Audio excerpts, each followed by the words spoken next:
Majina naitwa Sigada Mligo, mgombea ubunge jimbo la Njombe mjini kwa tiketi ya Chama cha Ukombozi wa Umma, yani Chauma.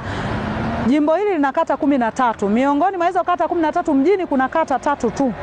Kwa hiyo kata 10 ziko vijijini. Kwa hiyo mimi na timu yangu muda mwingi tunautumia kushinda vijijini, kutafuta kura vijijini. Lakini jana tukiwa tunarudi toka kijijini, tumeenda sehemu kula. Mtaa mmoja unaitwa mtaa wa Vegas, kula chakula cha jioni. Ilikuwa mida ya saa 3:30. Ili tule tuweze kutawanyika kila mtu kurudi nyumbani. Tumeingia kula, tukapaki gari nje. Tulipopaki ile gari nje, tumemaliza kula. Tunatoka nje tunakuta gari imechokonolewa. Nitakuonyesha pia sehemu ambazo ni kama mtu alikuwa anatumia bisibisi. Alikuwa anatumia bisibisi kama kutaka kutoa kioo ili aweze kukitoa aone ndani, na lengo lake lingine sijui ni nini. Lakini kingine cha ajabu zaidi, tukakuta gari limebandikwa mabango ya CCM. Baada ya ile tukio, tukawakuta watu ambao walikuwa wanafanya hilo tukio lakini ndo wanaondoka. Walikuwa watu 4. Wakachukua bodaboda. Miongoni mwa hao watu 4 tulimtambua mtu mmoja ambaye anaitwa Solanus Mwagama, ambaye yeye ni mwenezi wa CCM wa kata ya Njombe mjini. Lakini Mungu alivyowaajabu, watu wangu kwa ajili ya ile paniki na wakasema hii ni nuksi, wakabandua yale mabango kwenye gari.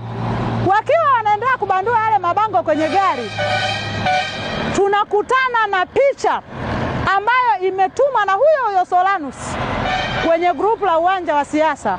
Hilo grupu ni la karibia wananjombe wote wapo kwenye hilo grupu.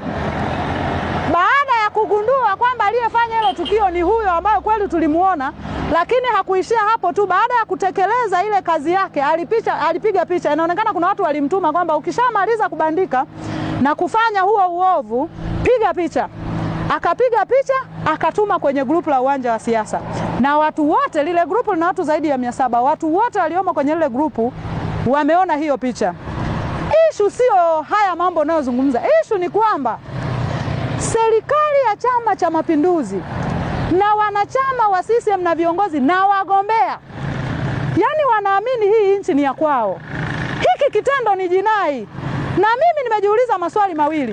Je, gari hii tungepaki sehemu ambayo ni giza? Tungepaki sehemu ambayo hakuna mwanga? Manake pale wamefanya hayo mambo mazito, tumepaki kwenye mwanga, yani kuna watu wanapita.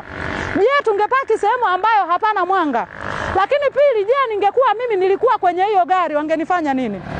Lakini wao wanatamba na mgombea wao kwamba mgombea wao ana nguvu, mgombea wao ana pesa. Kwa nini wapambane na mimi, mtu mdogo kabisa? Kwa nini wapambane na mimi? Wanafika hatua hadi ya kutaka kunizuru aidha uhai wangu au gari yangu. Mimi ninachoweza kusema, hii ni jinai kama jinai nyingine. Hii hatuhitaji mambo ya maadili tena. Gari yangu imevamiwa na vijana wa CCM wakiwa wameongozana na katibu mwenezi wa CCM wa kata ya Njombe mjini. Ushahidi umenyoka, taratibu nyingine zifuatwe. Na baada ya tukio lile niliripoti polisi na nimefungua kesi usiku ule ule. Nataka kuona vyombo vya dola vinafanya nini kwenye tukio kama hili. Hii ni bisibisi. Ina maana huyu mtu alikuwa anatumia bisibisi kuchokonoa huu mlango. Manaka alikuwa anataka atoe hiki kioo ili aingie ndani. Sasa huko ndani huwezi jua lengo lake alikuwa anataka achukue nini. Na pia huwezi jua mpango wa kuumiza hivi gari lengo lilikuwa ni nini. Hii ni bisibisi. Imekuja mpaka hapa. Yaani kama watu walikuwa wanataka wanyofoe hiki kioo, je, mimi ningekuwemo humo ndani wangenifanya nini? Na picha mnazo za hii gari ikiwa na mabango ya CCM. Saa hizi tumeyatoa kwa sababu ni nuksi, yani sisi tunaona ni laana. Afu mambo ya zamani sana hayo. Saa hizi mambo yamewakalia vibaya, upepo umebadilika mjini hapa. Watu wamejua kwamba wameshadanganya miaka 63. Sasa wanaona Sigada na kubalika mjini, watu wamebadilika, wameingia hasira za visasi. Mimi najua RPC yuko vizuri kwenye mambo. Nahitaji kesi yangu hii ichukuliwe hatua za haraka kwa sababu watuhumiwa wapo.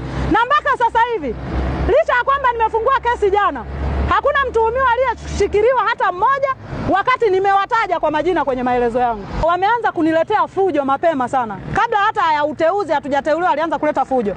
Lakini hapa katikati walianza kung'oa mabango yangu na bendera. Mimi nikasema vitu vidogo sana hivyo. Wameng'oa mabango na bendera, ni wameona niko kimya. Sasa wameingia kwenye kumiliki bisibisi za kunivamia mimi. Sasa hii siwezi kuvumilia. Ni siasa za hovyo na za zamani. Na hawa watu hawawezi kufanya hivi bila maelekezo ya wagombea wao. Huwezi kumkwepa mgombea wa CCM kwenye jambo kama hili. Kwa sababu watu wanapewaga posho. Kwa sababu bango lililobandikwa hapa linamlenga mgombea ubunge. Limebandikwa bango la CCM, la mgombea wa CCM. Hao wamelitoa wapi? Manake wamekabidhiwa na yeye. Wakafanya hicho, wakafanya uharibifu huo. Wana kila kitu kwenye nchi hii. Mbona wanakuwa waoga sana? Si alisema Sigrada hana nguvu. Sigrada hana hela, wao wana hela. Wanamiliki pesa za madini. Wanaanza kwenye jimbo hili bado wanaleta fujo kwa mtu ambaye wamemiliki uchumi wa nchi, wamekula mahela ya nchi, afu bado tunaanza kuchokoana si watoto wa maskini. Nimekwambia hivi rafiki yangu, mbona unakuwa uelewi? Mimi siwezi kuongea habari za vyama vingine, naongea mambo ya CCM bwana. Mbona unakuwa uelewi?